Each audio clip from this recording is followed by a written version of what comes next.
Assalamualaikum warahmatullahi wabarakatuh. Shalom, Om Swastiastu, Namo Buddhaya, salam kebajikan. Halo semua, perkenalkan nama saya Andreas SP Siombing dari Fakultas Ilmu Sosial dan Ilmu Politik, Program Studi Ilmu Komunikasi 2024. Di sini saya akan mempresentasikan hasil esai saya dengan judul Pentingnya Strategi Komunikasi Politik untuk Memenangkan Hati Pemilih. Di paragraf 1, pendahuluan, saya membahas bagaimana keberhasilan politikus yang semakin kompleks dan kompetitif, di mana politisi diharuskan dapat berkomunikasi dengan baik. Komunikasi politik lebih dari sekedar menyampaikan pesan, antara lain seni menggabungkan tindakan, kata-kata, simbol untuk membujuk, menginspirasi, serta menggerakkan pemilih. Strategi komunikasi yang berhasil bukan hanya dapat menghasilkan suara dalam suatu pemilihan, melainkan dapat juga menciptakan citra politisi yang baik di mata masyarakat. Di paragraf 2, saya membahas salah satu aspek penting dalam strategi komunikasi politik, di mana memahami tentang audiens dan pemilih. Setiap kelompok pemilih memiliki ciri-ciri, prinsip, dan tujuan yang berbeda-beda dan unik. Politisi dapat menghasilkan pesan yang relevan dan tepat sasaran dengan melakukan segmentasi pasar yang cermat. Misalnya, pesan yang ditujukan kepada generasi muda tidak akan sama dengan pesan yang disampaikan kepada kaum usia lanjut. Oleh karena itu, penting bagi politisi dalam menyusun strategi komunikasi yang tepat dalam berkampanye.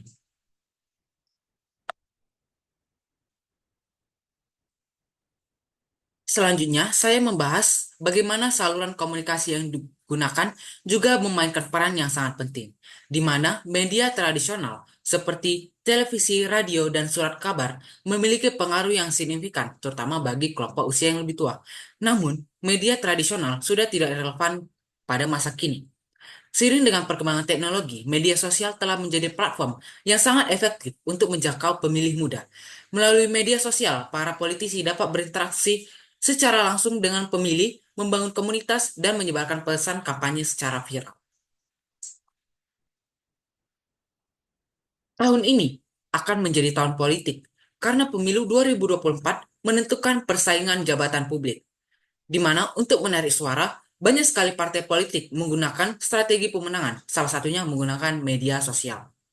Sebagai hasil dari rekapitulasi data pemilih tetap DPT yang dilakukan KPU Republik Indonesia, milenial dan generasi Z hampir mendominasi pemilih, mencapai 113 juta pemilih, di mana 56,45% dari jumlah DPT untuk pemilu 2024. Oleh karena itu, partai politik harus menerapkan berbagai strategi kampanye di era digital untuk menjangkau pemilih muda. Selanjutnya, saya membahas bagaimana media sosial dijadikan sebagai strategi komunikasi politik yang merupakan relatif baru dan menjadi fenomena hangat hingga kini.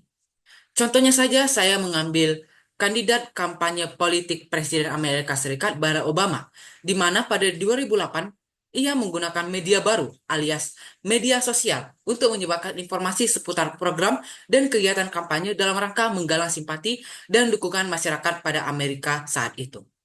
Di Indonesia sendiri, penggunaan media sosial sebagai alat komunikasi politik marak ketika pemilihan Presiden Republik Indonesia di tahun 2024.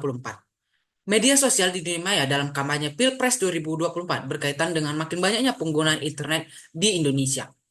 Saya mengambil contoh pasangan calon presiden dan wakil presiden nomor urut 2, Prabowo Subianto dan Gibran Rakabuming, yang gencar melakukan promosi melalui lagu mereka dengan judul Oke Gas yang tersebar di media sosial.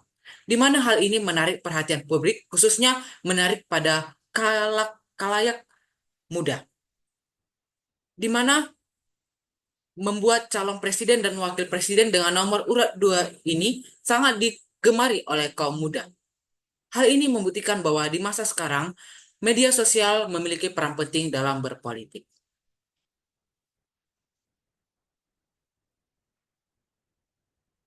Selain pemilihan saluran yang tepat, isi pesan juga harus menarik perhatian dan mudah diingat. Penggunaan narasi yang inspiratif dan kuat dapat membangkitkan semangat dan antusiasme pemilih. Contohnya, pesan politik yang disampaikan oleh Partai Golkar Kabupaten Blitar terkait penyampaian informasi mengenai program kerja, visi, dan misi. Partai Golkar Kabupaten Blitar mengadakan dialog dengan masyarakat untuk menyampaikan visi dan misi serta program kerja yang benar-benar dibutuhkan oleh masyarakat. Komunikasi politik yang senantiasa melibatkan pesan politik dan aktor politik. Pesan komunikasi Partai Golkar Kabupaten Blitar menekankan pada calon legislatif milenial, anti korupsi, berkarya dan anti-intoleransi yang dikemas dalam gaya komunikasi kaum milenial. Muatan pesan tersebut dibawakan secara umum termasuk dalam mengomentari isu-isu yang terjadi menjadi perbincangan umum.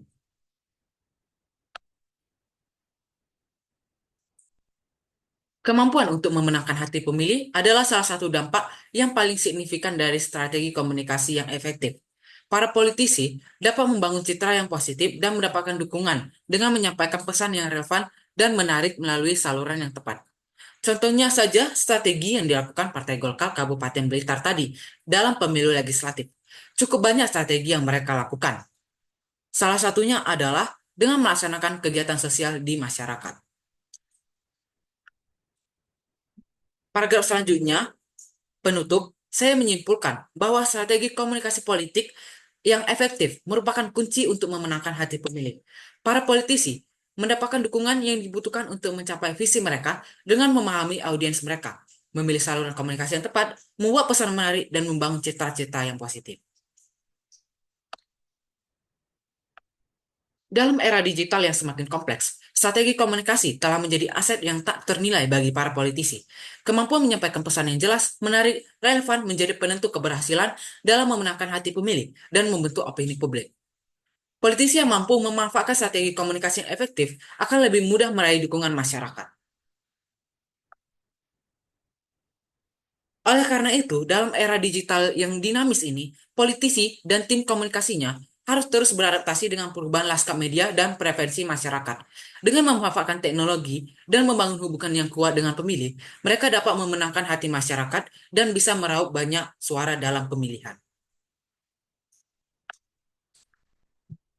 Strategi komunikasi itu tidak hanya penting bagi para politisi saja, tetapi masyarakat juga memiliki kepentingan secara keseluruhan. Masyarakat yang cerdas dan kritis mampu menilai informasi yang mereka terima dan membuat pilihan yang rasional. Partisipasi aktif masyarakat dalam menangkapi strategi komunikasi politik adalah salah satu pilar yang penting dalam menjaga demokrasi. Oleh karena itu, penting bagi masyarakat untuk meningkatkan literasi media dan mengembangkan kemampuan berpikir kritis. Itu saja dari presentasi saya. Maaf jika ada kesalahan dalam penulisan dan kesalahan dalam tutur kata. Sekian dari saya tutup dengan wassalamualaikum warahmatullahi wabarakatuh. Terima kasih.